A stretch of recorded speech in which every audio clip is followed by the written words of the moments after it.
gone. Blue is the color, mine's the moment, brown eyes are gone. Blue's the color, mine's the moment, brown eyes are gone.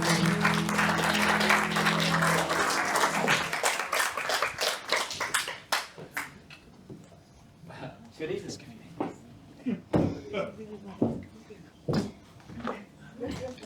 This company is based on the talents of every man and woman working in it, coming together to create something not one of them could have conceived, let alone achieved on his own. That is a miracle we pull off more often than we have the right to. Art responds to what is demanding people's attention at the time, and whether that is drinking champagne out of Madonna lilies or warm gin out of sailors' navels, then that is what will take place. We are 5 people who've known each other since before we started dyeing our hair. Together, we have been through trials and tortures that make the cellars of the Shaker look like a sanatorium, just as we have known pleasures that make the ecstasies of St. Francis seem a mere faint itch. And we have laughed, alone, at each other, all the time. Everything in life leaves a taste that we want to recall and pass on, and not one of us has in himself the talent for doing so. Chance, perhaps, threw us in the way of one another, and together we found a way to rid ourselves of a terrible inaction, as it was frustrating as it was futile. And we work. We make revolutions, we make fashions, we make scandals. Many reasonable people are appalled, many despicable people are delighted, but none of that matters. It comes from us. It is a passion, a disease, a lust. Art can rest on sinister foundations and has the most intimate knowledge of sickness. They are both the products of excess, and there is nothing anyone can do about that. The single-minded concentration of the artist works like a cancer, and passion absorbs utterly. A passion for power, a passion for reform, a passion for beauty, a lust to show, a rage to tell, a rage to love. It's the only voice we can still listen to in a complicated, expensive world. And so I will show what I love and tell what I love with ardor, style, and impeccable bad taste.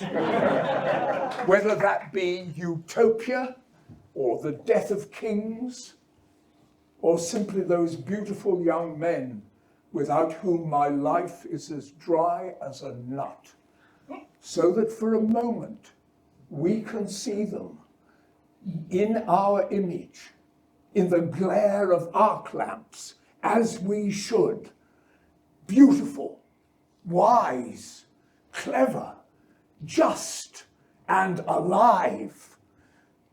And for that moment forget that we are ugly, crass, guilty, foolish, and dying.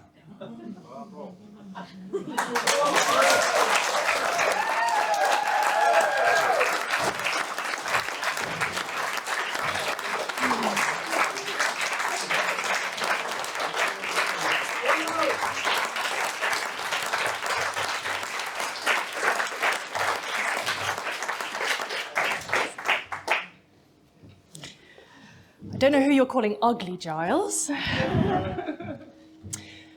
Welcome, everyone, to Travels with My Godfather, an evening celebrating the life and work of Giles Havergal, who you just saw performing a scene from the 1977 play Chinchilla. Born on the 9th of June 1938 in Edinburgh, Giles attended Harrow School, did 2 years of national service, and then studied modern history at Oxford. After graduating, he began a career in theatre that took him as an actor to Carlisle and the Old Vic, as a trainee director to Oldham, as artistic director to Barrow and then Watford, before he became artistic director of Glasgow's Citizens Theatre in 1968 at the age of 31. Alongside Philip Prowse and David MacDonald, Giles's 33 years at the Cits breathed new life into both the theatre and the city.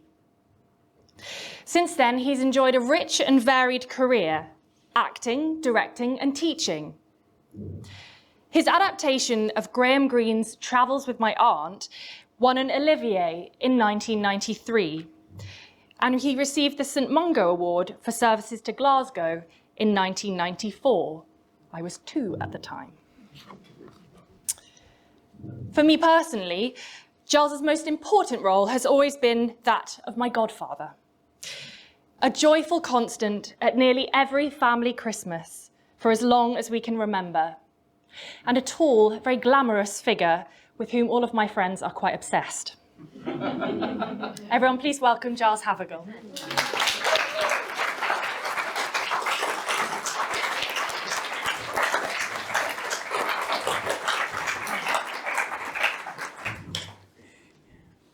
Okay. Thank you, everyone, for being here. Where shall we begin? Let's start. So, your interest in theatre, what was the sort of starting kernel of that? I think, honestly, it was kind of foreordained, really. I can't remember a time when I wasn't, in some kind of way, interested in performing. One of my earliest memories is I was evacuated during the war with my mother to Cumberland, to a very distant, a hamlet on a hillside, miles away from anywhere. But we did get together at the parish hall, and the kids did a dance. And I actually remember doing that at age 5. It's one of my earliest memories. So that was that was the start of it, really. Could I say one? I'm Ivo, George's brother, and it's been such a privilege for the two of us to prepare for this evening and have so many lovely afternoons chatting to Giles about his work and his career. And one of the things that strikes me again and again is the vividness of your memory, clearly. I will be very lucky, I think, if I get to my 80s and I'm able to remember as many scenes from my life and friends and costumes. Giles will frequently pause midway through a story to say, I can see it.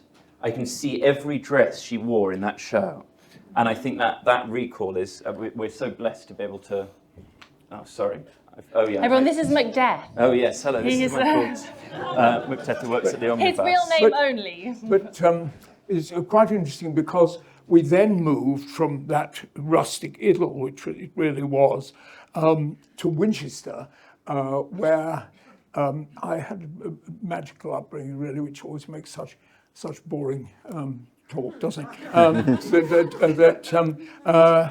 My father was the head of the, he was music master at Winchester College, but he was also the conductor of the Winchester Orchestra and Choir, the amateur, but boosted by professionals at concerts. And the concerts they did were quite marvelous. It was the great oratorios in Winchester Cathedral. And honestly, to sit there and see your father conducting Verdi's Requiem in Winchester Cathedral is quite an event. It's still in answer to your question. My mother, on the other hand, was mad about ballet and had seen Pavlova and seen the Diaghilev ballet. And she cottoned on to the fact that I was interested in that and took me to Covent Garden in 1948. I saw that famous production when they opened Covent Garden and Fontaine did The Sleeping Beauty. I was there. In shorts, except I didn't wear shorts because I always had such long legs. Yeah,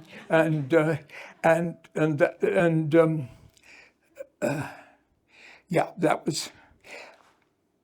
And then, this is in answer to your question, at the age of 10, I really wanted to be a ballet dancer. And I took it very, very seriously and was very committed to it and pedalled off on my bike to parish halls in distant parts of Winchester where the dancing school that I attended had its classes. And by my grades, I got an audition for what was then called the Sadler's Wells Ballet School, the Royal Ballet. It hadn't been called the Royal Ballet then. And so my mother and I went off and we went to Talgarth Road, you know, that curve when you're going onto the motorway where the Royal Ballet has been for years, but where it's now Lambda, actually, I believe. Okay, so we went in and we went for the audition, which I think was 4 people wanted to get in, and we did a class and they watched us. And then we went back to our seats, and I can see it. Now, I really can see this. So the commitment is tremendous. At 11, you're prepared to go to the Royal Ballet School and become a dancer, and it's a Masonic career. After a bit, this woman, I can see her dress, actually, and she was having a clipboard, and she just said, Jones, Johnson, Havergal and Snodgrass can go. I must say, we went. That was a tough moment. I cried a lot in Montague Square that night. And then my mother took me to the ballet, and I even remember what we saw. We saw Ballet Rambert doing a ballet based on the Manet painting, the Barreau Folies Bergère. So that was that. So that was a bit of a blow. But always this performance thing. Yeah. Well, the ballet's loss is our gain. I think everyone in here would agree. Yeah. Oh yes, and by the way, it was perfectly obvious why they did it. I was huge. I was going to be 6'3", and those days dancers were very small. And also, I just don't think I was very good. We'll be interviewing Snodgrass here at the Omnibus next week as well. We intend to speak to all of the rejected ballet dancers. And was there sort of one, in terms of the theatre, or I suppose it also crosses into opera? There Yes, was one. My father then took me again with this kind of mad fashion, sort of obsession I had with performance, took me at the age of 12 to Tristan and Isolde at the Royal Opera House, the first opera I'd ever seen. What 12-year-old child wants to be taken to that? And I wanted to, begged to be. And we went. And it was, those of you who aren't opera lovers will not know this, but it was the great Wagnerian soprano of that time, Kirsten Flagstad and Svet Svanholm. And we watched it, and again, sorry to say it, but I really can remember her dresses. The three, and oddly enough, looking up for something I was going to say about this, I saw a photograph of it, and it was exactly as I remembered. And she did an amazing piece of business at the start of the second act, when the hunt has gone and she's summoning her lover, Tristan, out of the woods. And she did a piece of it synchronized brilliantly with the music, a piece of business with a white scarf, sort of zipping it to and fro, absolutely memorable.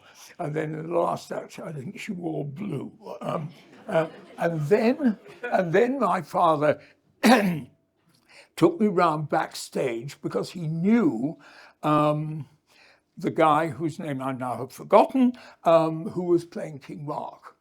And then, of course, we were living in Winchester. By this time, we're nearly at midnight. And my father had arranged it. We went to Waterloo, and we were allowed to climb in to the darkened train and go to sleep. There were compartments in those days, you know, with seats, long seats. And my dad had a kip on one and I had a kip on the other. And at 6 o'clock, the train became the first train to Winchester that morning. And so the whole thing of performance, and I went to plays as well. The Salisbury rep used to tour to the Winchester Guildhall, and I saw the Tenure the Shrew, I saw the Family Reunion by T.S. Eliot at a really very young age. I don't think that was wise. Anyway, sorry, done. I love it. There's in a lot of research we did, and the sort of, you know, anecdotes about Giles, people always talk about the twinkle in his eye. And I think when you hear that story about the train, you can really see how that twinkle might have been genetic.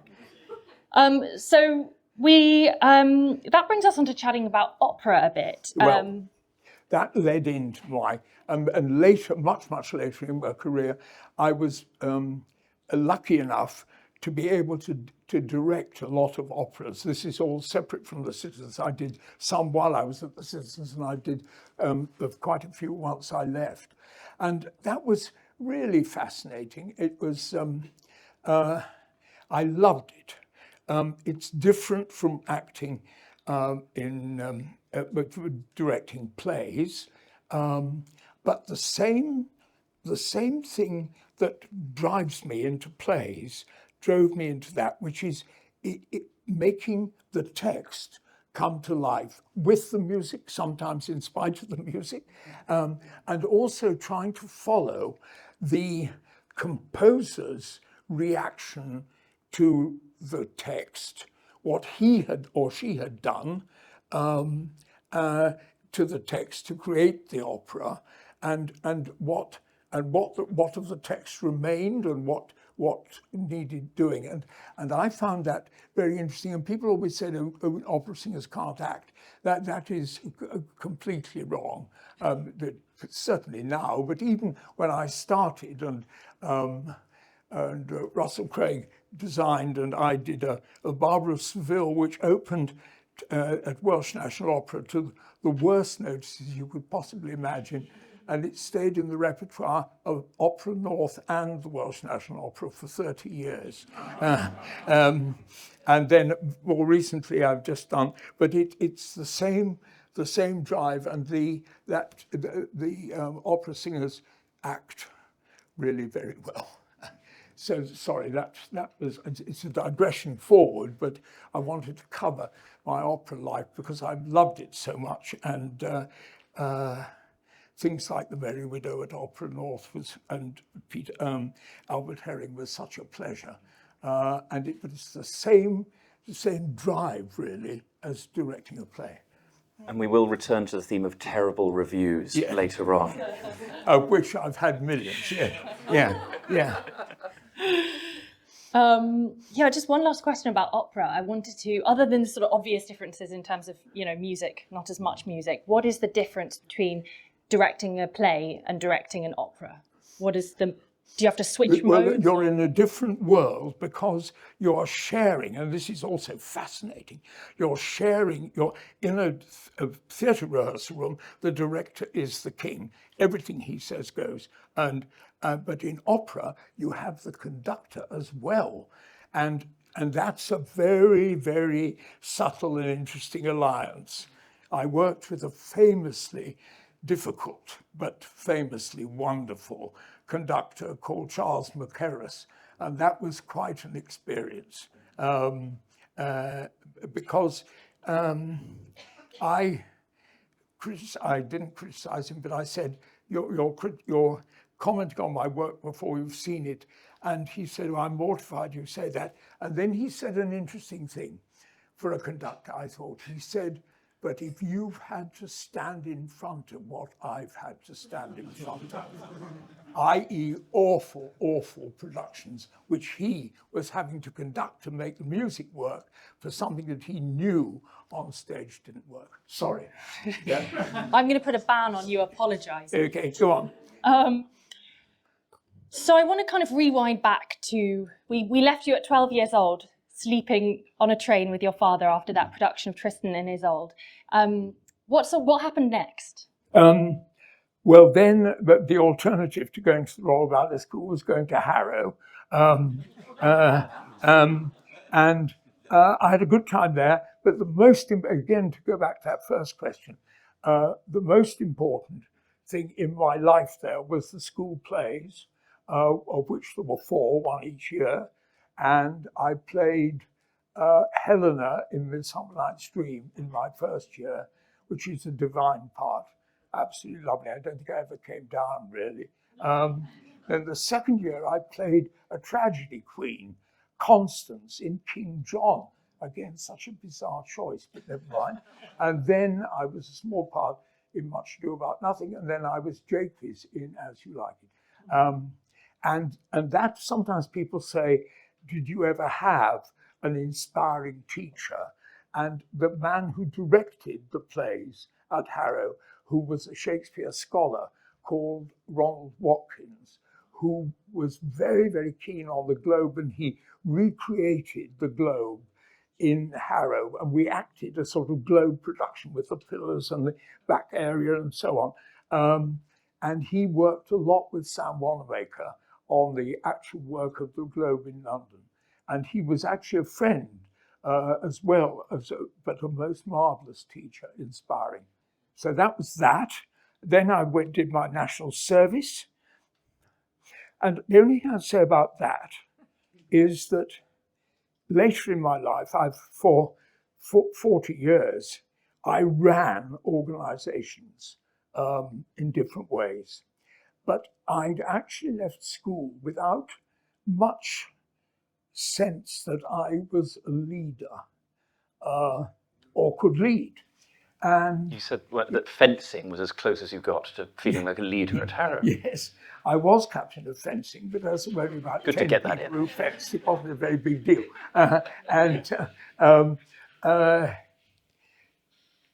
You put me off. I'm sorry, Giles. Your leadership. Yeah, but in the army, I was chosen to be suitable for officer training, to be an officer in the for the rest of the national service, and that was a test you had to do, a thing called WASB, and that gave me a 3-month officer cadet training, which we actually did at Eton Hall on the Welsh borders, and that was absolutely fantastic. It was the army, and I then, of course, had to lead. I mean, I was leading then immediately afterwards because I was an officer.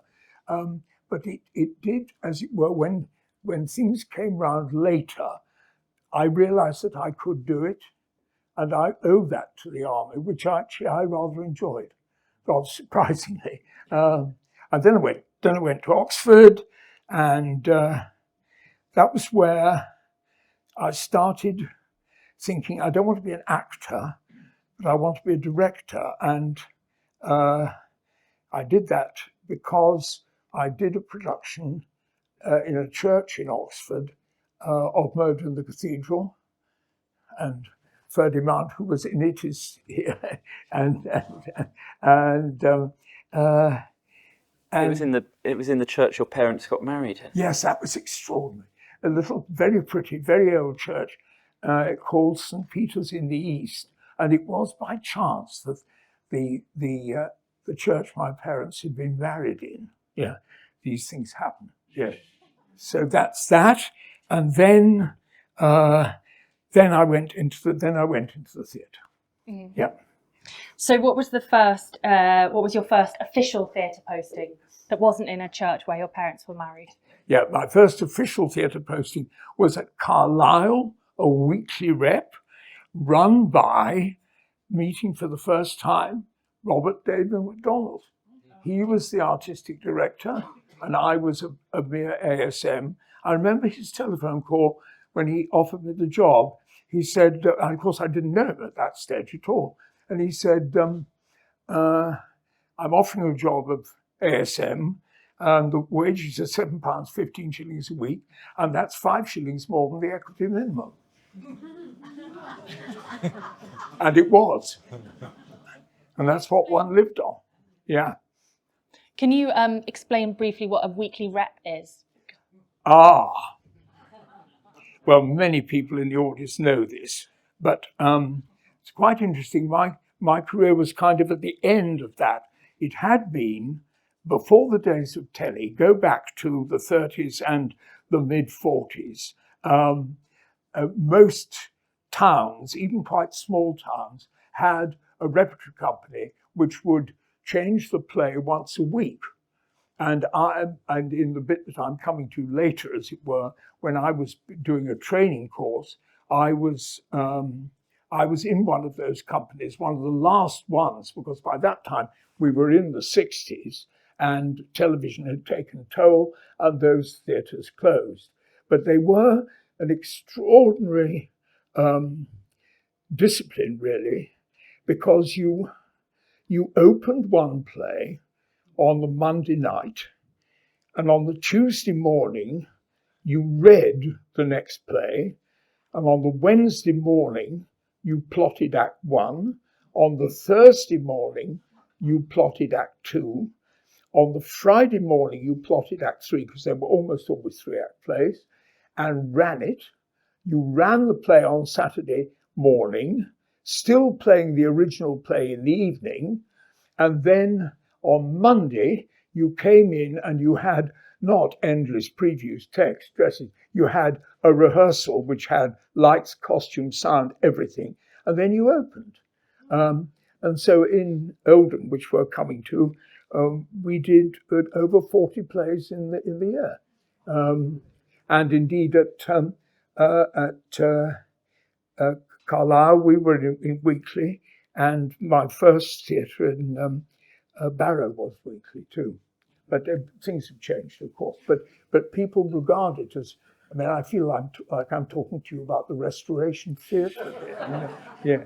I remember someone who did a lot of plays at my university once said to me, you have to get very good at saying goodbye to plays. You put everything into it and then it's gone, and the next day you're doing something else. Did you ever find that hard when you're so proud of the things you're putting on? A play you've really loved, and on the Saturday night they put the scenery down. Oh, horrible. Yeah. And I just want to add a little context for anyone here that doesn't know. So David MacDonald, who we referred to, he was one of the triumvirate who ran the Citizens Theatre with Giles, which we'll come on to talking about in a bit. You said that Carl Paulson was a big influence you.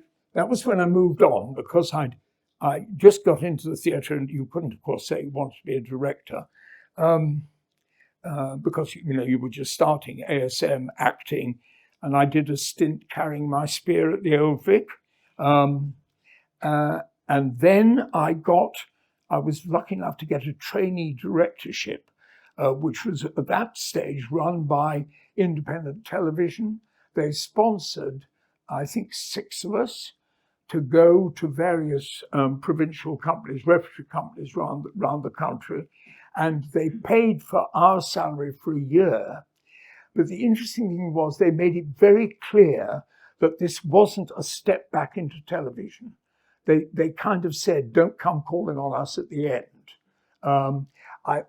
People always said cynically that it was a tax loss. I don't know whether it was, but they paid for 6 of us. And actually, a little bit of history, Trevor Nunn was one of the ones on the same day as me.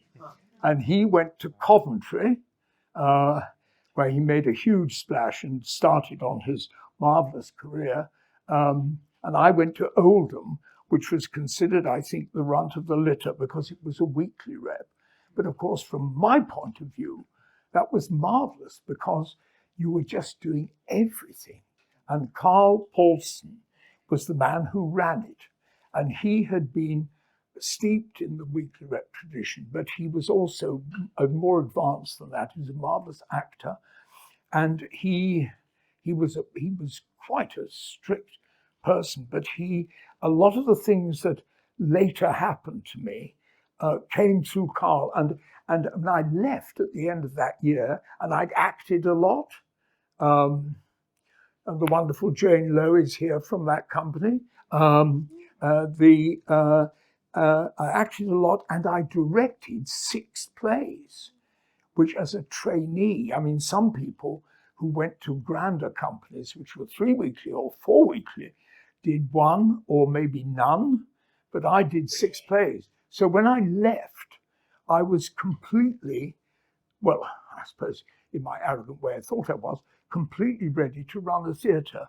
And I got a theatre by chance almost immediately afterwards. Yeah, but he was wonderful, and he was the basis of something that became a bit of a watchword in Glasgow, was that, we'll come to it again when we get to Glasgow, but the business of bowing the audience in and seeing them out, which he insisted on doing. And he was a figure in the town, Carl, and did, I mean, all right, a lot of them were sort of West End comedies and so on, but we did Shakespeare. I have to confess that I played Henry V. But we did musicals, but it was the most wonderful training, and that was a place where people really had reserved seats. Tuesday night, Mr. and Mrs. Jones would be in J 10 and 11, and they were. So it was like a little bit like a time capsule, but I learnt an enormous amount. That lesson about greeting the audience on the way in as a sort of, tradition and an obligation. And we're very indebted to Michael Coveney's book about the Sits, which has got so many wonderful snapshots and sentences, and describes you as Havergal is an ideal host whose audience qualifies for friendship the minute they cross the portals. But was it something you found hard to adapt to? Presumably there are nights where it's very chaotic pre-show, or you're just not in the mood to go and shake the hand of every single person who's coming into the theatre. Well, you don't shake their hands. Well, you can just lurk at the bar if you want to. You don't have to, or you can be out there saying good evening, and then in Glasgow, rather charmingly, the audience would go up to the chief usherette, who was a great goddess in our life, and said, "Who is the tall gentleman?" Just say good evening.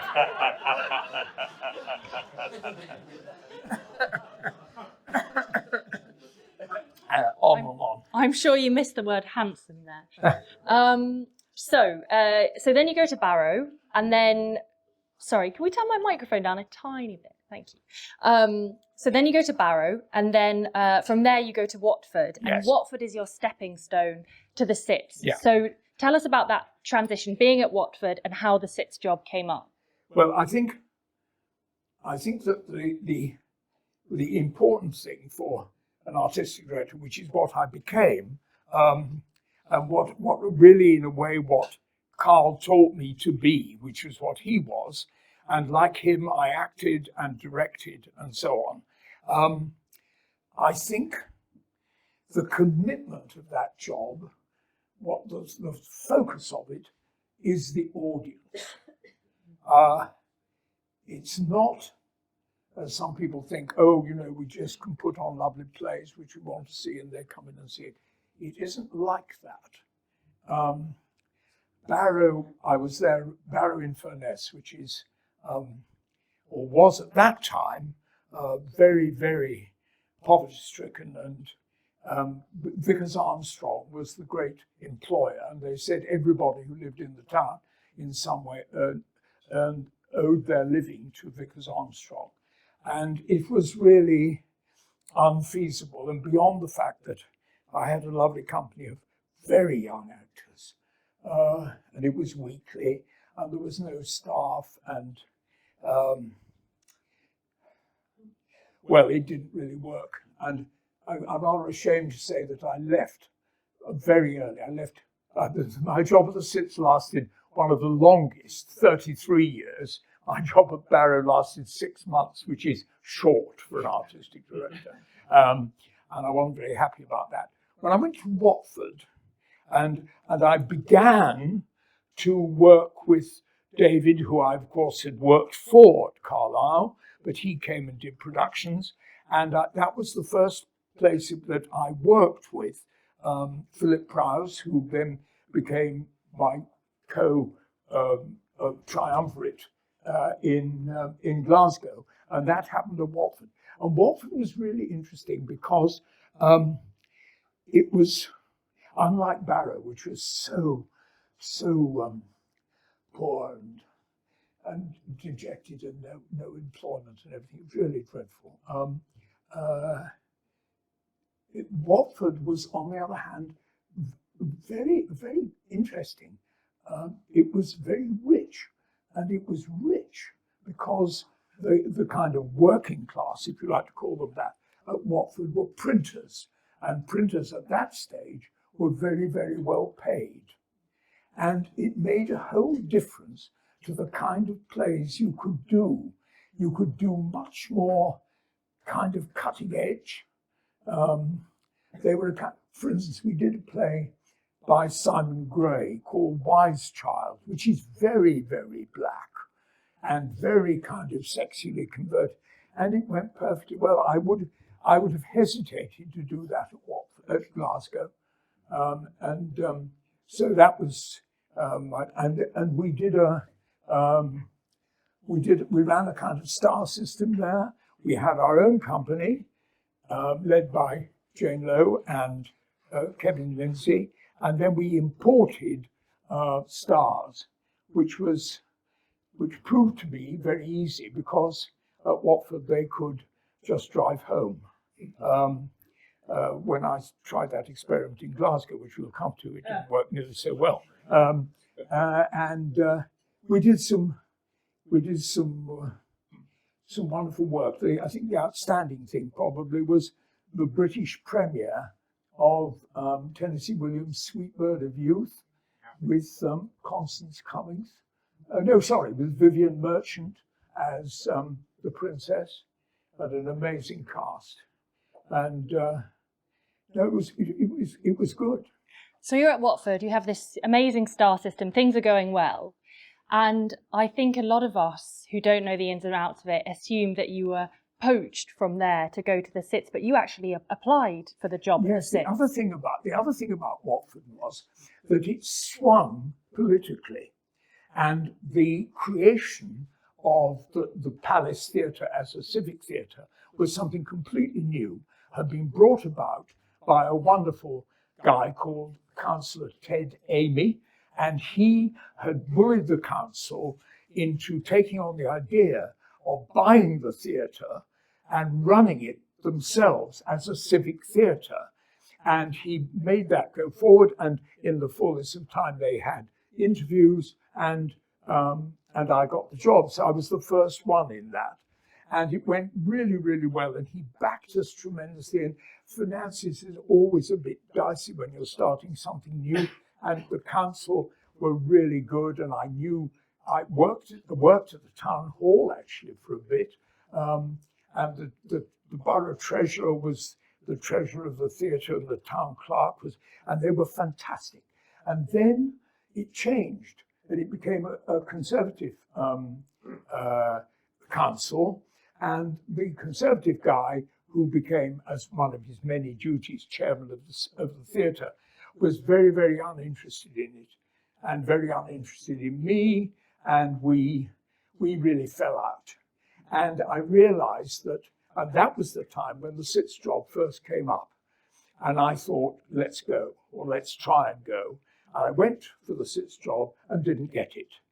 Do we go on? We do go on. So tell us about when you did get it. A year later, and this is not a good story really. They, Definitely tell it. No, the guy who they appointed, they didn't like, and they got rid of him, I think very unfairly, I know nothing of that because I was, of course, busy working at Watford.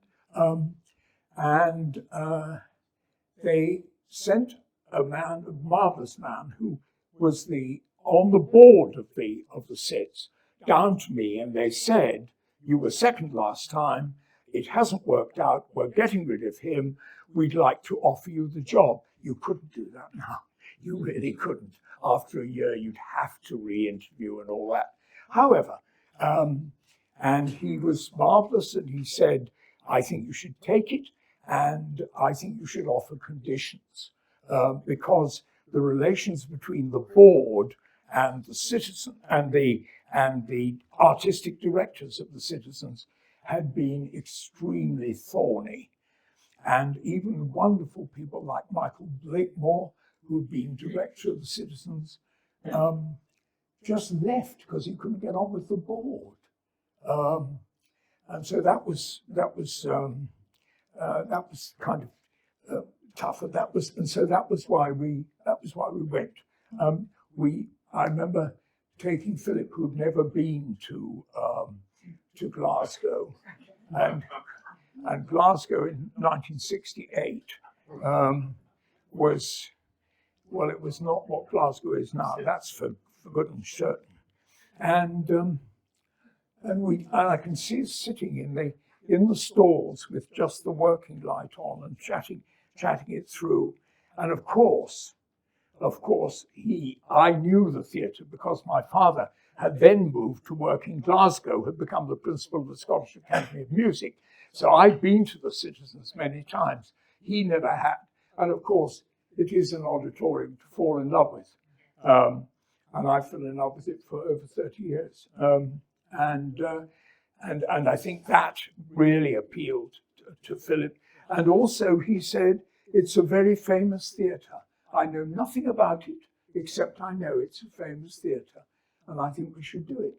So we jacked in Watford, drove up the motorway, took many members of staff, including the wonderful Ian Ribbins, who is here today, who is my production manager at Watford, and then in Glasgow for the whole time.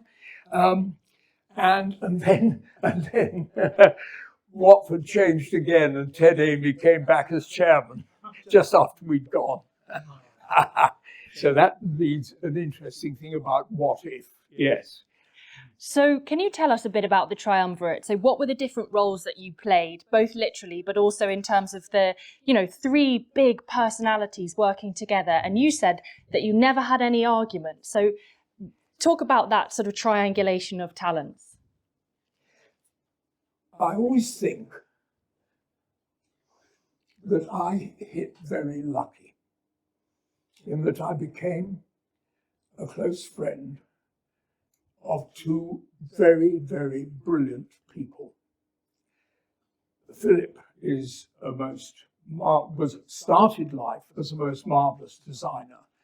And I mean, from the beginning, his first job when he left the Slade was doing a Kenneth Macmillan ballet at Covent Garden.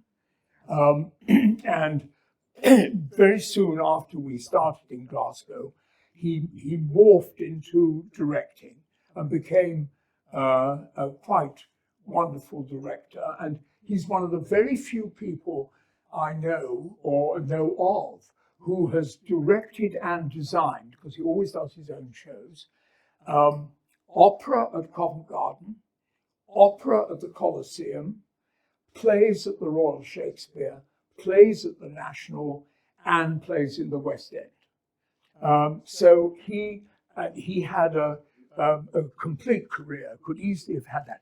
But he was interested in actually being part of running a theatre, which saying what was done, rather than waiting for people to say, "Please come and design the Sleeping Beauty," decide that it would be good. And what was something that is difficult to, we'll come to the examples of this, but he was also a committed theatre thinker. It's the only way I can put it.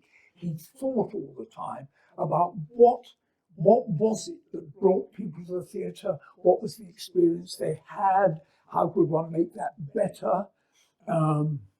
And so he was just an outstanding person, incredibly well read and very interested in plays and in lots of different plays. And David MacDonald, who I'd met at Carlisle, was a director. But what is wonderful about him, he was a writer. We did 8 new plays of his during our time in Glasgow, including Chinchilla, from which that speech is taken, and a play called Summit Conference, which ran in the West End with Glenda Jackson and was then done God knows where. And so he was a writer, he was a translator. He worked for the United Nations as a translator, and he could translate from any European language. So if we wanted to do a Chekhov, we got a new translation. If we wanted to do Goldoni, we got a new translation. If we wanted to do Last Days of Mankind, we got a new translation. It was absolutely amazing. He was also a fantastic actor, and his original training had been as a musician. And he wrote music and played wonderfully. And he was actually, he didn't come over as this at all, but I can honestly say he really was an intellectual. I mean, he really knew his stuff. And he really knew, and he and Philip burnt to do plays. That was the thing that directors have. We never will come to it in a bit, but they just had a mass of plays they wanted to do, wanted to put on, which is the point of that speech, although that's attributed to Diaghilev actually, because David wrote a marvelous play about the Diaghilev ballet, which was really a kind of trying to explain to the audience what we were doing. Sorry, I'm getting complicated. Go on.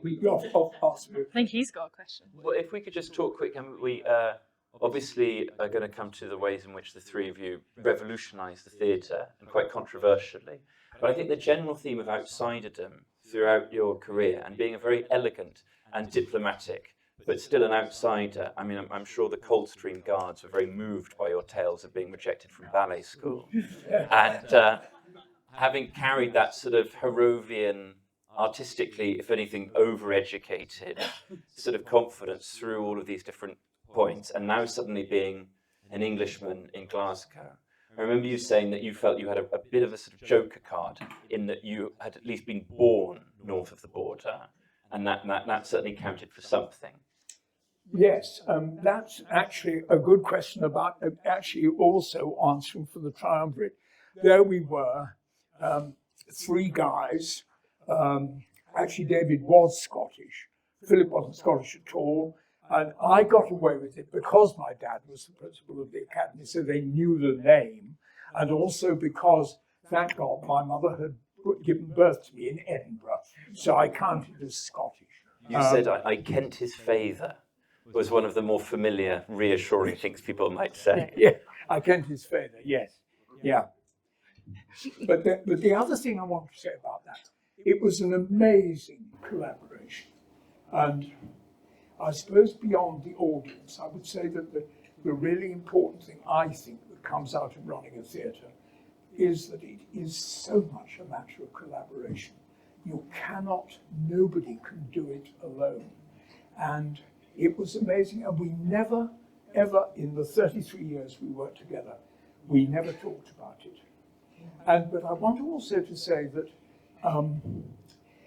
the theatre wasn't run by the 3 of us. Some of the publicity gave that impression, but it wasn't true. The actual decision-making was actually taken by a quintet, not just a trio. And that included, and they sat in at every meeting around the kitchen table, discussing everything. The wages for the usherettes, when the bar should be open, should we do a play by Oscar Wilde? All of that goes in together. And that was the general manager. And I have 2 of my wonderful general managers here tonight, Claire Blenkinsop from the early days, Paul Bassett from the middle days, And I had that role changed, actually. There were 5. There was Harriet Cruikshank, Claire, Paul, Sharman Weir, Anna Stapleton. And the other constant was the production manager. And he's so crucial because when you're deciding you're going to do an Oscar Wilde and a Tennessee Williams or whatever the hell you're going to do, somebody has to say, how much is that going to cost? Who is going to build the scenery? Who is going to build the costumes? Can the costume workshop do those 2 plays, one on top of the other? And that was the wonderful unsung Ian Ribbons, who is here, which is I'm so touched by. But putting it together, it's collaboration. It's all of us sitting around the table, all of us adding our bit. And then we completely deferred. If the general manager said, I've just added it up, and that programme you're deciding won't work, you've got to lose £10,000. We immediately either change the programme or cut £10,000 out of it in some way, literally like that.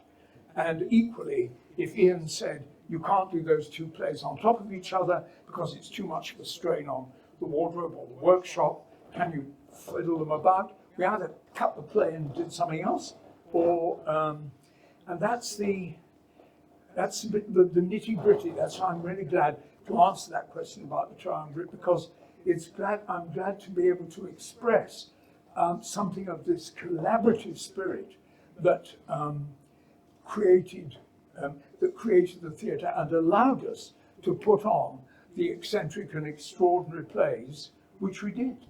And we couldn't have done it without the backing of a really tight ship. Wonderful. I think we should get to those plays, but just to say very quickly how struck I was reading and talking to you about having never appreciated, and you've credited so many people in the room, but Giles's reputation as someone who's, this is another quote from the book, the entire Citizens operation is held steady by his absolute refusal to put the theatre into the red. And another quote that says, Havergal once said he did not believe in underpaying the wardrobe mistress so he could afford to air his socialist conscience on stage. Everything you read about Citizens in this glorious era is such an impressively run and such a disciplined and such an economical ship, as well as all of the creativity and how much that's attributed to you. It's really amazing to read about the consistency and passion of that, I think. Right.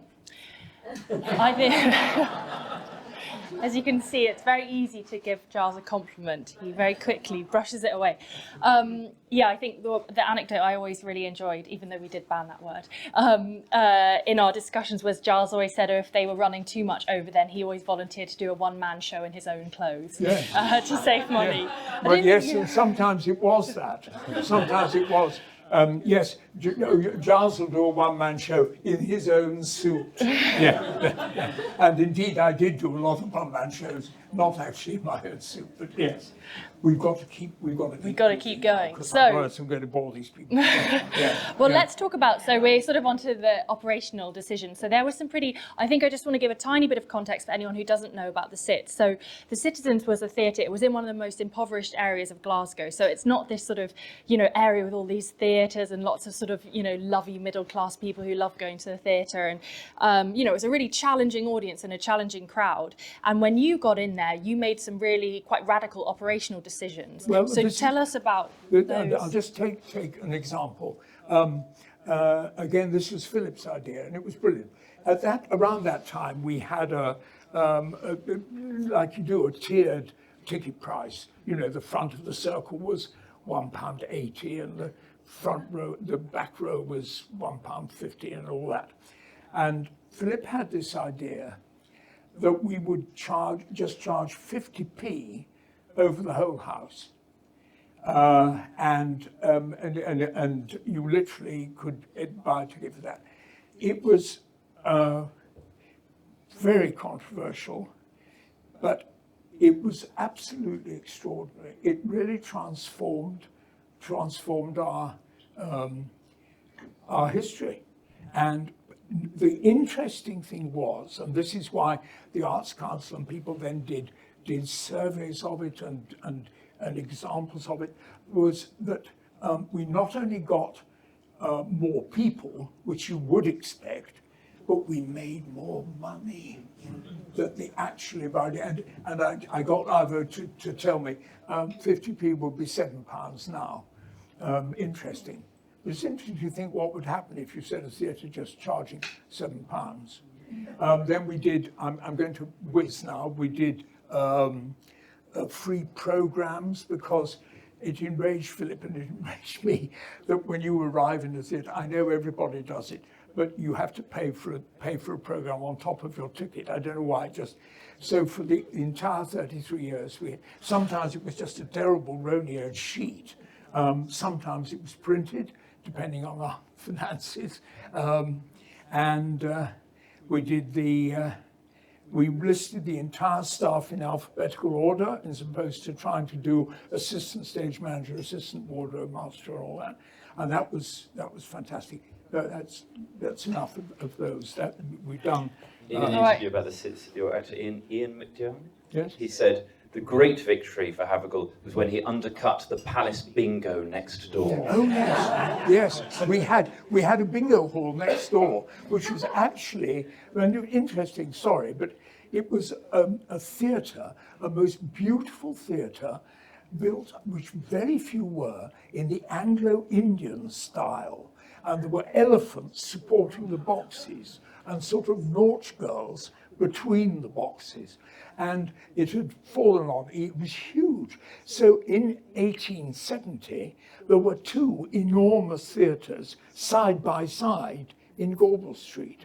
And that had become a bingo hall. And of course, always queues around the block. And suddenly there were queues around the block for us. And that was very, very, and the other thing we did was a free preview, which again allowed everybody to come in for nothing.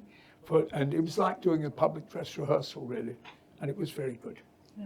I think I read somewhere Piers Brosnan said that the free previews were the most terrifying night because you just get anyone coming in off the street for a sort of a warm evening and they pretty much could throw rotten tomatoes if they didn't like the play. David Heyman always remembers a voice from the back of the stall saying, "Can I hear you?" Yeah. And actually, Kieran Hines was printed in an interview he did this weekend, saying that the worst moment of his life was going off, making an exit at the Citizens right downstage near the overhanging dress circle, and just heard someone saying, "You're terrible." So guys, you know how to vote on your experience tonight. So our next things that we want to talk about are the plays and the actors. So how did you choose the plays? You know, your relationship with the Glasgow audience as well, and that conversation that you always fostered with them. This is the point, it's the audience. And the Glasgow Society, of course, we've talked about Watford, but the Glasgow Society was really very interesting because, on the one hand, it's an incredibly civilized, with 3 universities and marvelous art gallery and a concert hall and so on. And on the other hand, there are people who leave school unable to read and write. I mean, as witness, as you listen to the early days of Billy Connolly, in fact. And I always kind of thought that the play we do should appeal, not in the same way, but should appeal to the professor of drama from Glasgow University and sitting next to her, an out-of-work riveter who can't read or write. And that the play should, on one level, be able to speak to both. And I think that was a feeling that we had. And although we did really eccentric things, the Maid's Tragedy, the Roman Actor by Massenger, who knew? I mean, we did, of course we did a lot of Wilde, Shaw, Tennessee Williams, and so on, but we did The Last Days of Mankind, the Noel Coward's Semi-Monde, which was a world premiere of a play with 28 people in it. So we did these, but always David and Philip and me, and also the other directors that we used from time to time, what really was important was they wanted to do that play. We never sat down and said, "Oh, I think next season we should do Romeo and Juliet." Now, who's going to do it? Never. It had to be somebody had to want to do it. And it was interesting, the Goldoni is an example. David was going to write a play about Charles Manson called Charlie, Son of Man, which is a good title. And it was on the posters and everything. And about 2 or 3 weeks before it was meant to start rehearsal, he came in and said, I'm sorry, the play hasn't worked, I can't do it. And so we said, oh, yes, so what are we going to do? And he said, I could do you a Goldoni. And we thought, yeah, Goldoni. He was mad about Goldoni. And so we said, okay. It was same cast, same number of casts as he would have had in Charlie. And he did it. And he did Mirandolina with Suzanne Bertiche as Mirandolina. And it was an enormous success.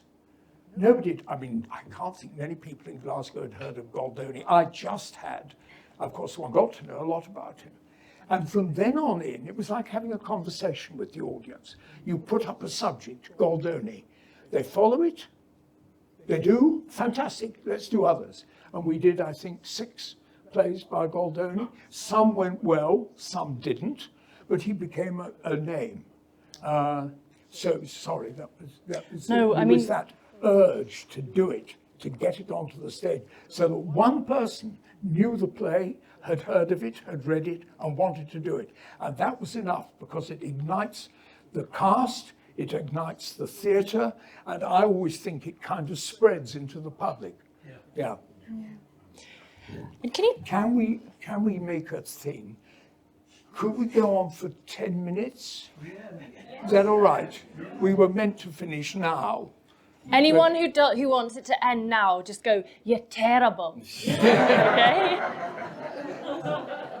Yeah, let's do that, but we can. Come Well, on. let's have a bit of the juicy stories about your actors. So you were criticised a bit because some critics felt like you chose more sort of people for their personalities. Can you talk about how you did the auditions and how you chose the actors? Yeah, the problem with working up there was that most agents in London really don't want to send their clients to Glasgow, basically.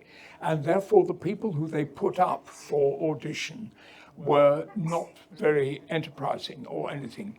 So we decided we would have public auditions, which meant that anybody could come. And yes, I do have time. It was a very odd, we were in a big room like this, and the 3 of us sat there with a table, and the people who wanted to be auditioned sat there. And they came and they gave Lynn a ticket, and they got time, and they came up and they had a very short, 30-second, maybe more, conversation with us. And at the end of that time, we said, please go and speak to Lynn and get a time to come and actually audition for us. Or we said, thank you so much, we don't want to see you. I mean, it was ruthless in a way, but actors liked it because anybody could come. You didn't have to have an agent who would then send you for it. And it did open up. I mean, people like Gerard Murphy came to us that way. I'm so proud and happy that actors from that original company, 2 of them, and a member of the staff from that original time are here tonight, Rupert Fraser and Jez Nicholas. Mark is here, who joined us a bit later, but joined straight from RADA, and that was interesting. We very often got people, but you could come. We didn't do it for all that long, but we did it for some years, and it opened up the whole question. And they didn't mind that one, and the 3 of us were able. I wasn't so good at it because I was busy going, how do you do? But Philip and David would be looking, and they would say, yes, go and see Lynn, or no, not interested. But you know, you could come along whoever you were. And certain people who've been working as techies in theatres came along. Anyway, on you go. We're dwelling, I think, quite rightly on all the things that ran very smoothly and brilliantly about the sits. But can we talk about the disaster of Hamlet, first of all? And of course, I don't actually mean the disaster, but I think it is We are going to run on. I'm so sorry. Anyway, well, yes, I mean, and again, I've got people here who were there, so they probably know. When we, the first year in Glasgow, we kind of ran the sort of system we'd run in Watford with stars, and it didn't really work. But the audiences went up, and we did some new plays, and there was some good work, but it wasn't exciting. And really, I think, principally with Philip, we decided that we would change that completely and get together a gang of youngsters, which is all we could afford on equity minimum, and we would do the best known plays in the British repertoire, but do them in interesting ways. And just a quick footnote on that. At the end of that first starry season, we had done 2 productions, Look Back in Anger and The Importance of Being Earnest. The Look Back in Anger was very, very straight. It was okay, it was good, and people came. The Importance, Philip went absolutely crazy, and it was done with white pillars, and it was all over the place, but it looked gorgeous. But it was definitely not Mr. Algernon Moncrief's rooms in Albany or whatever it's meant to be. And the audience came into that as well. And the penny dropped that the audience wanted plays they knew the names of, because those are 2 very famous plays, but they didn't mind if it was messed around. And that was what we started with. And that first year was Hamlet, Rosencrantz, Mother Courage, St. Joan, The Taste of Honey, The Hostage, Streetcar, Godot, She Stoops to Conquer, and The Balcony. Not a bad lot, eh? But Hamlet. Okay, we open with a production of Hamlet with David Hayman and Rupert as Polonius and Jez as Gertrude. Gertrude and Ophelia both played by men, because the women who were joining the company, including Paule Dionysotti, who's here tonight, hadn't quite joined us, so we didn't have enough men because we had a studio theatre that was going at the time. Anyway, it was quite far out. It was, I must say. Will you let Ivo read the bit from Michael Coveney's book? Yes, well, there's some fun. And I must stress that Disaster was meant in a very sort of affectionate way, because obviously it set the tone for what the Sits would be for 30 years, and it was a triumph. But initially, your eyes lit up with nostalgia and rage in your home when you remembered Mamie Crichton from the Glasgow Evening News, who said that in a year into your tenure, you were already on, and this is a wonderful expression I learned, a sugarly peg. And that in staging the production, the Glasgow Theatre had a death wish. In Michael's book, there's also a wonderful quote which says that Havergal had impudently installed the most radically chic and sexiest young company in Britain, but their artistic policy was seen at first in some quarters as the product of preening self-indulgence by a bunch of incompetent weirdos. Yeah. That was a widely held view. It was. And what happened? It was all in black. Philip designed it. It was all in black. It was all a black set, a black box in a black box, and everybody wore black. And it was very, very well cut by a wonderful director who I worked with, called Keith Hack, and who indeed hacked the script to bits and persuaded me rather nervously to do this, and it was a wonderful version. And the first night was a question you were going to ask, but the first night was one of the very few first nights, in fact only 2 I think in my career, which I haven't attended. I was so nervous. I went next door and had something to eat and came back for the last 20 minutes of the first night, and it was electrifying, it really was. And at the end, there was applause, and then people started to boo, and then other people started to cheer. And I've got to tell you, that's the best sound you'll ever hear. It was simply heartbreaking. And then all hell broke loose. Two senior members of my team, which I'd inherited, resigned through the paper, not by telling me, and schools cancelled. The Scotsman printed a review so terrible they printed it on the front page. I mean, it was just, and there was endless stramash went on about it. And some people, of course, there were the cheerers, and some people wrote in, and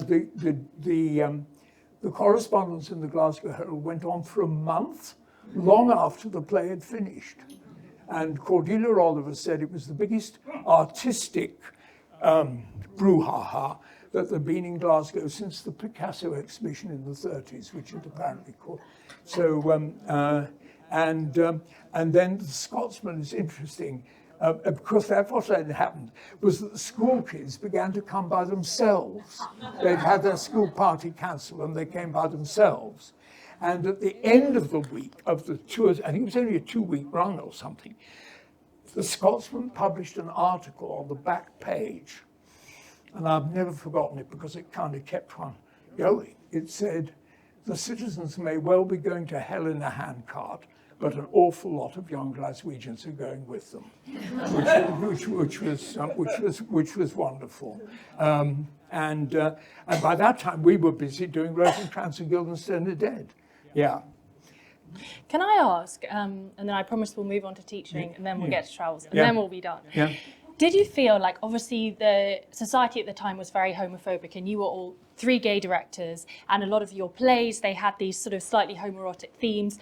Did you feel like you were trying to prove a point of sort of, was it an artistic riposte against the homophobia, or was it just a sort of natural part of the work? Do you know the extraordinary thing is it never, ever came up. It was never mentioned by anybody else, nor by us. And actually, it's not entirely true to say we did plays with homoerotic themes. I think the only play we did, which one could really say was a gay play, was Chinchilla.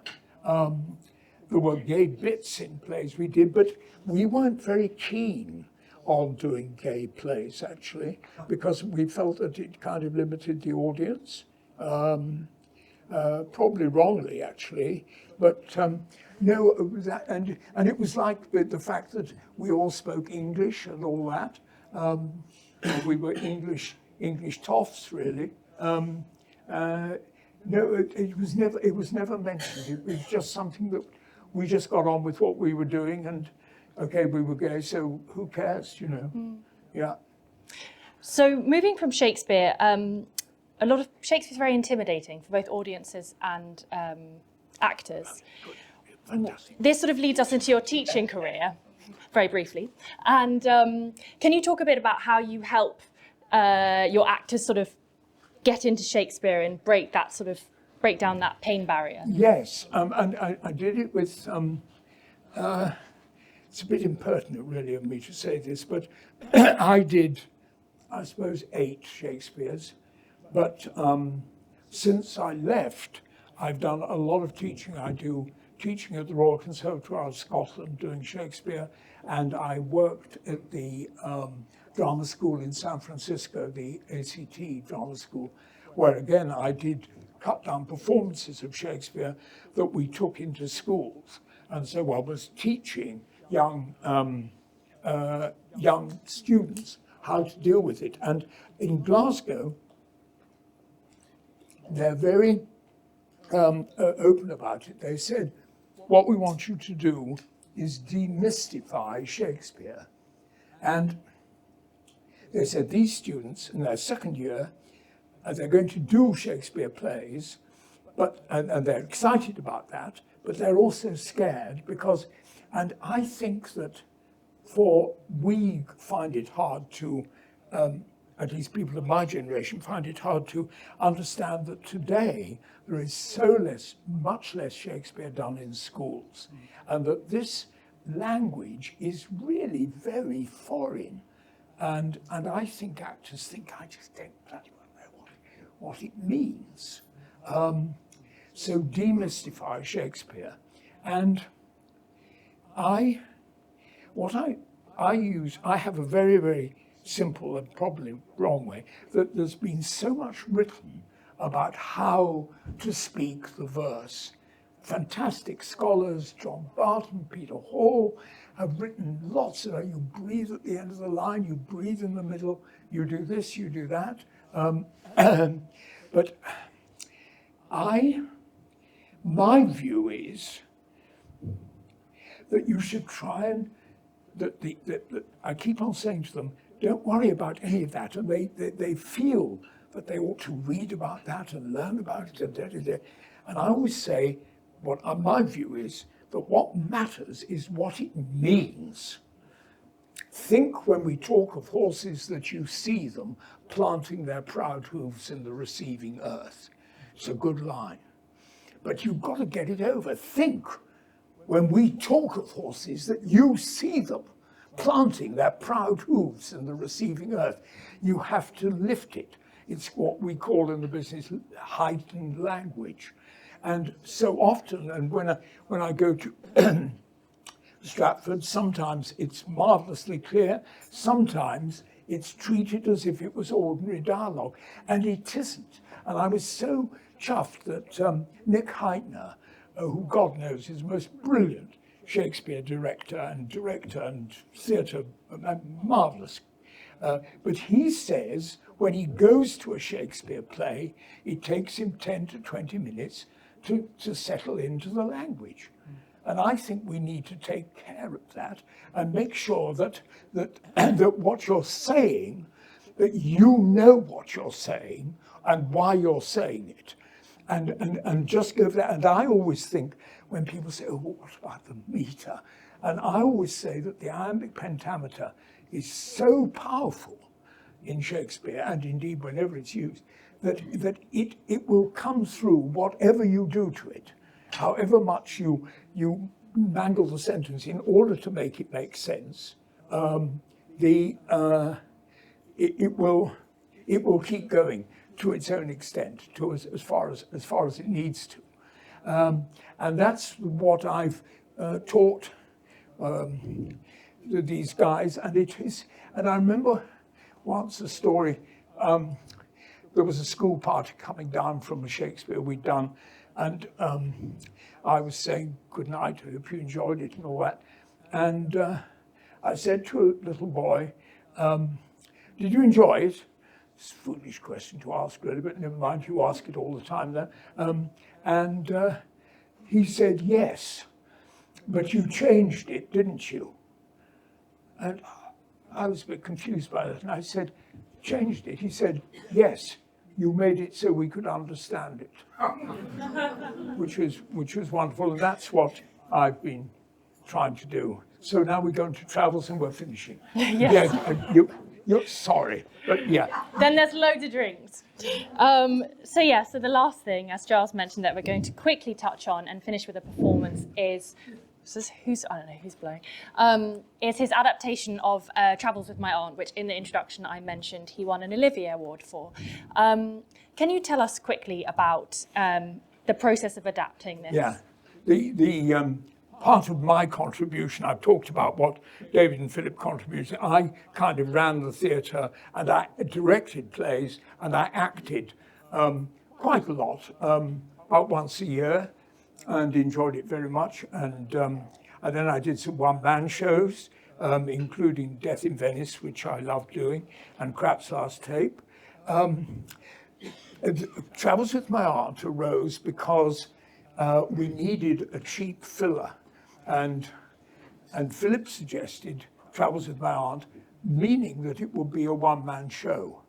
In the end of the day, things opened up a bit, and I was able to get 3 more actors, and so I did that. And it was,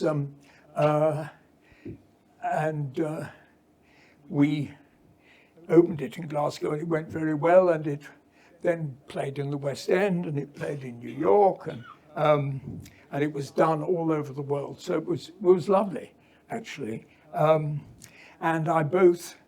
I adapted it, and I'd done several adaptations in Glasgow. That was another bit that I contributed to that. But I adapted it, I directed it, and I played the leading part. So it wasn't in any way an ego trip.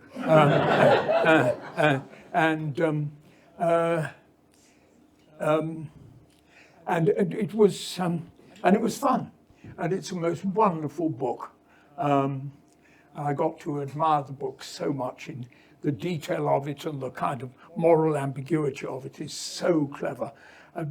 People said that it was Green's favourite book of his own, and I can well see why. And it was lovely. We did the West End production, mounted by Bill Kenwright, which played in the West End for 15 months, that did indeed win an Olivier, no less. Yeah. Well, yes. There's one last thing I want to say about Travels with My Aunt before Giles finishes with a performance from the adaptation, which is that for those of you who don't know, Travels with My Aunt is a story about a very boring bank manager called, is it Henry Pulling? Henry Pulling. Henry Pulling, who meets this sort of mad, incredibly magnetic older relative called Aunt Augusta, and he begins these sort of international travels with her, and she pulls him into this incredibly exciting and dynamic life, and they end up sort of drug smuggling and involved in lots of money laundering and things.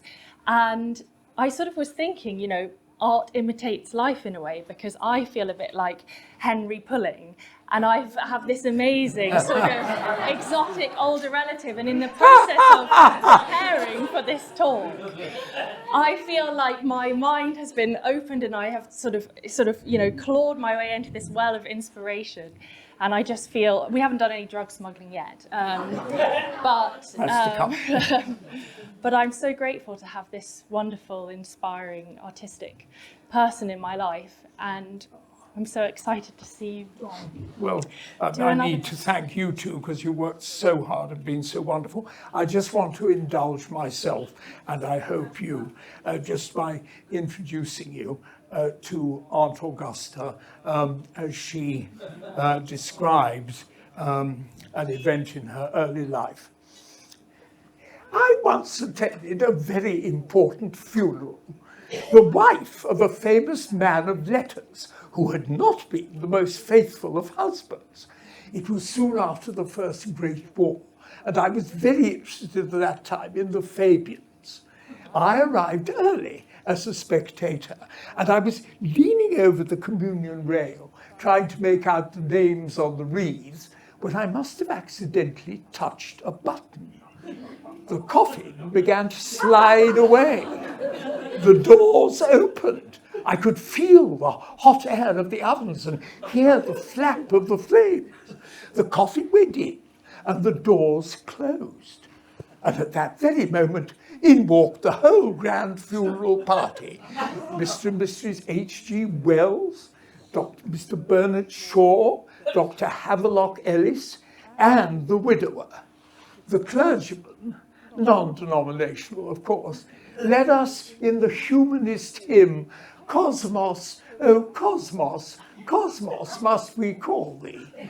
I buried my face in my handkerchief and simulated grief, but I don't think anyone, except I suppose the clergyman, and he kept dumb about it, noticed that the coffin wasn't there. The widower certainly didn't, but then he hadn't noticed his wife for some years. Dr. Havelock Ellis made a very moving address, or so it seemed to me then. I hadn't finally plunked for Catholicism, though I was on the brink, about the dignity of a funeral service conducted without illusion or rhetoric. He could truthfully have said, without a corpse, too. Everyone was quite happy.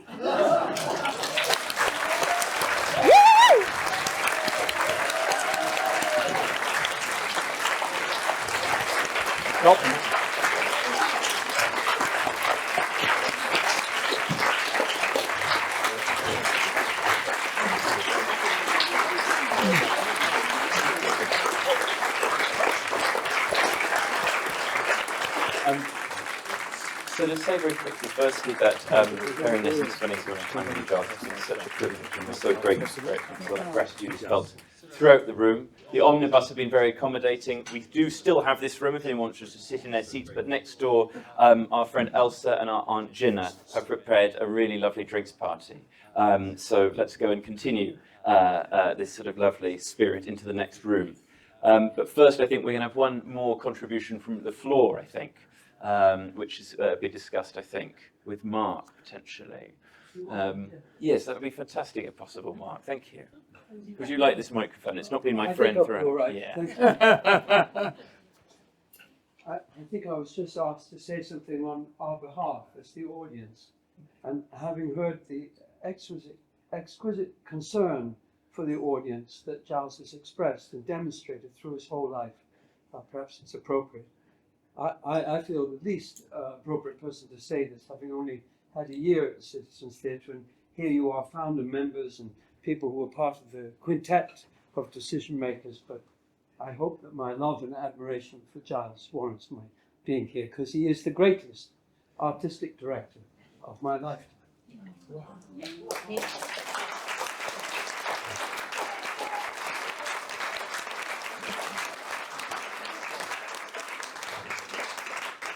And the first great thing he did was give me my first job. I say that. But thank you both so much for encouraging Giles. I know this is not what you would want to do on any evening of the week. But staggering acting tonight. I mean, the first speech, and the last speech too, the wit and the humour and the love of language. But the first speech reminded me what I've never forgotten and took for granted, because it was my first job. I hadn't worked at other theatres, which was everything was personal for Giles and Philip and Robert David MacDonald. That as you say, if no one did a play because it was the list of the plays to do, who was going to do it? They did the plays because they had fire, I think is the word you used tonight, to do that play. And sadly, in so many other theatres that I worked, and maybe you worked as well, that wasn't the case. That you weren't being led by someone who was putting their heart, their personal view and experience of life in front of the audience, and hoping and believing, which I think you proved to be true, that integrity of intention would actually reach the audience and have an effect in the commune of the audience. And so that always has stayed with me, and why I feel confident to say that Giles is the greatest artistic director I've worked for and known in my life as an actor. Of course, the ticket pricing, of course, the listing of everyone's names, the repertoire we've heard about, the fact that though there was clearly a hierarchy, and this can only come from the top, there was no sense of hierarchy in the theatre. I was friends with Dennis, the driver of the van. In fact, Dennis acted on the stage. He was digging a pit in the street on Desperado Corner. And so on that first free night, Andy Wilde having a big knife fight out and Dennis cheering him on from the hole in the road. There's a street worker. The audience really didn't, it was the most clear example where the boundary between what was real and what wasn't, what was happening on the stage and what was happening in the audience. There was no boundary. All these people were known in the community, and we were welcomed into a community. But I think Neil said it most beautifully tonight, remembering the first time he went to the SITS, Neil, the director, that he'd been to Edinburgh, the Edinburgh Festival, and he and his friend decided to come on the train over to hear this, to see the SITS, which they'd heard about. And I think it was Chinchilla, is that right, Neil? I can't see you. Yes, it was. Chinchilla was my first find. Chinchilla. And you came into the theatre with your friend, and you said to me tonight, and the Debussy started, and the boys started to play with the ball. I sadly didn't see the production, it was heard and saw so much about it. And your friend reached and held your arm, and he said, "We've come home, or we're home." And I entered the theatre to find a home. Didn't have a home at home, and the theatre for me and for so many other people was a home where you could be who you were without fear. That was in its ideal, and that's what you made, I think, for all of us. I hope for all of us who are here. And thank you, Mel.